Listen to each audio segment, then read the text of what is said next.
നമ്മളത് സ്റ്റാർട്ട് ചെയ്ത സമയത്താണ് കോവിഡ് വരുന്നത്. കറക്റ്റ് ടൈമായിരുന്നു. ഞാനൊരു ഐ സ്റ്റാർട്ടഡ് ഇൻ മാർച്ച് ആകുമ്പോൾ എൻഡായി.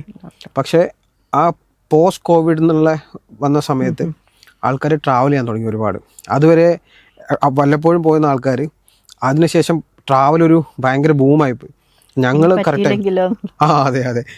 ഇപ്പം നമ്മളെപ്പോഴും പറയാറുണ്ട്, ഈ പണ്ടൊക്കെ എൻ്റെ അച്ഛനും അമ്മയൊന്നും ട്രിപ്പിന് പോകാൻ സമ്മതിക്കുകയില്ല, പോകാറുന്നില്ല, അവരും പോകില്ലായിരുന്നു. ഇപ്പോൾ അവരാണ് ആദ്യം പോകുന്നത്. അപ്പോൾ ആ കൺസെപ്റ്റ് ശരിക്കും അത് പോസ്റ്റ് കോവിഡാണ്. അപ്പോൾ കോവിഡ് ശരിക്കും ഞങ്ങളുടെ ആ ടൈം ഞങ്ങൾ ഒരുപാട് ഹെൽപ്പ് ചെയ്തിട്ടുണ്ട്. അപ്പോഴാണ് ആൾക്കാർ പ്രൈവറ്റ് സ്റ്റേ നോക്കി തുടങ്ങിയത്. എന്നാൽ ആൾക്ക് ഷെയർഡ് സ്പേസുകൾ ഇഷ്ടമില്ലായിരുന്നു. നമ്മൾ തന്നെ കുക്ക് ചെയ്ത് നമ്മൾ മാത്രമുള്ള ഏരിയ, കാരണം കൂടുതലും സോഷ്യൽ ഡിസ്റ്റൻസിങ് ഉണ്ടായിരുന്നു. അപ്പോൾ അതുകൊണ്ട് ആൾക്കാർ എപ്പോഴും അങ്ങനെയുള്ള പ്രൈവറ്റ് സ്പേസ് ആണ് നോക്കിക്കൊണ്ടിരുന്നത്. അപ്പോൾ നമ്മൾ കറക്റ്റ് ആ ടൈമിലാണ് ഞങ്ങൾ ഈ പ്രൊഡക്റ്റായിട്ട് വരുന്നത്. സോ ബിസിനസ്സിൽ ടൈമിങ്ങിന് വളരെ ഇമ്പോർട്ടൻസ് ഉണ്ടെന്ന് അന്ന് നമുക്ക് മനസ്സിലായി. പക്ഷേ ഇപ്പോഴത്തെ ഒരു ഇതിൽ ആ കോവിഡിൻ്റെ കാര്യങ്ങളൊക്കെ പോയി ആൾക്കാർ പിന്നെ സോഷ്യലൈസ് ചെയ്ത് തുടങ്ങി.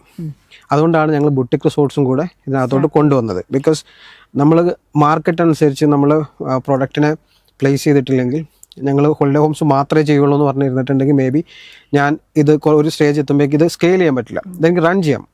പക്ഷെ ഞങ്ങൾക്കിത് സ്കെയിൽ ചെയ്യണമെന്നുണ്ടെങ്കിൽ നമുക്കിപ്പോൾ ഒരു 100-120 സ്റ്റാഫുണ്ട്. അപ്പോൾ ഇത്രയും സ്റ്റാഫിന് സാലറി കൊടുക്കണം, ഓഫീസസ് ഓപ്പറേഷൻസ് ഇതൊക്കെ റൺ ചെയ്യണമെന്നുണ്ടെങ്കിൽ ഞങ്ങൾ ഹോളിഡേ ഹോംസ് മാത്രമേ ചെയ്യുള്ളൂ എന്ന് പറഞ്ഞാൽ നടക്കില്ല. സോ ബിസിനസ് ഡൈവേഴ്സിഫൈ ചെയ്യാന്നുള്ളത് കൊണ്ട് നമ്മൾ നേരെ ബുട്ടിക് റിസോർട്ട്സും കൂടെ സ്റ്റാർട്ട് ചെയ്ത് തുടങ്ങി.